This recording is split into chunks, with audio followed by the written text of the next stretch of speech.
Assalamualaikum bari nungal konton kabaran global radio and TV felentin futata Gambia banko kan sainten ngata brikama maresole kono bari nga ko menje brikama marse kono sainten nga dinko leje janto dinko me ya lonko fo soko welon bay bole sinkan jang malon jumal le bije to mul alon koy ba singa but for security reasons wala kenan be video takan pour ka ni raddi autorité la kaji be ko dinko nyin wati jumale be dinko nyin sukila pour kaje ko mol kata tambila janna wato wati ndi amman koy muso dol bi jeto ni dum la bari ngana koto ke do tari janto la mi yalon ko nga tar lorin janto ko nasi kacca so muna kenan di abelori jan assalamu alaikum welcome to global radio okay walaikum welcome ndol musi jordi from area council department okay area council la do ko wala minti okay pour kaje ko edo ni do ko ni jemen ka bonam fish market okay ni do pour tankandala okay pour saje ko de ko la ni siwo okay pour ka di noru ko dinko okay so kamala area council yaje ko do ko le melo ka bete ata ka dinko dinko so ko si a mole melo marché ko isaje si tankande din kamala ko pour la safety yeah one good idea leti ka dinko simpuru jinoru wena jeto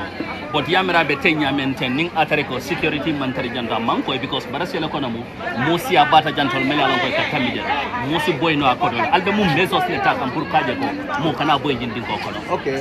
to nyala moti dinko ni man chef wo nyama but ni aji be in other way round ndefana kana janna wato même mol sen side la pour saje ko dinko la ñon Kenya kamala mo kana bulay kono bayndo ko lem do wala mala fu kamol tora ko kono si dinko ni ndela pour ka si to saje mol kana bula kono lafta ka bulo ko fawlo jam fam pour saje ko mol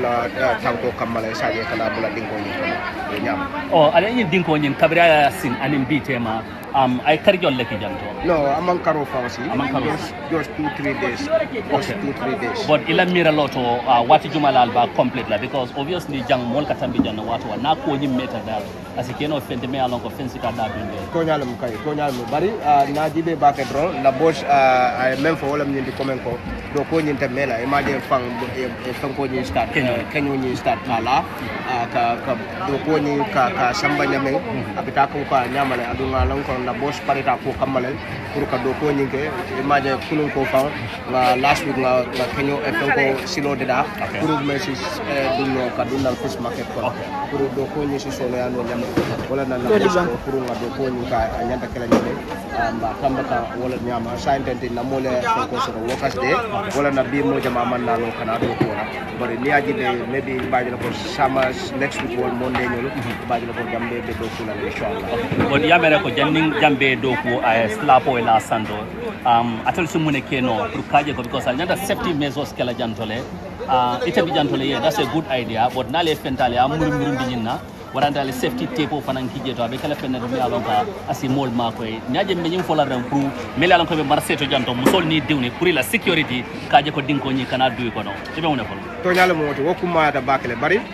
ya fa nyamen rom be bloko la la jele ba ko imagine ngayen bloko la isaje mo kana tambala am comment do another block there isaje mol kana tambal bloko no harama do la safety do wol no ma bari man ko mo ko ñin diko ñi nga sin ñin men kam pour safety la mo ji ko tole men kana len ji tol ngolo wol ka bura dinko ñin ko no isaje ko ay ko ba bari ngalon ko bari jandi ba fa next week be pare la effectivement to dima de ton Omar Sane yes okay nice to meet you Omar Sane this is Global Radio thank you so much thank you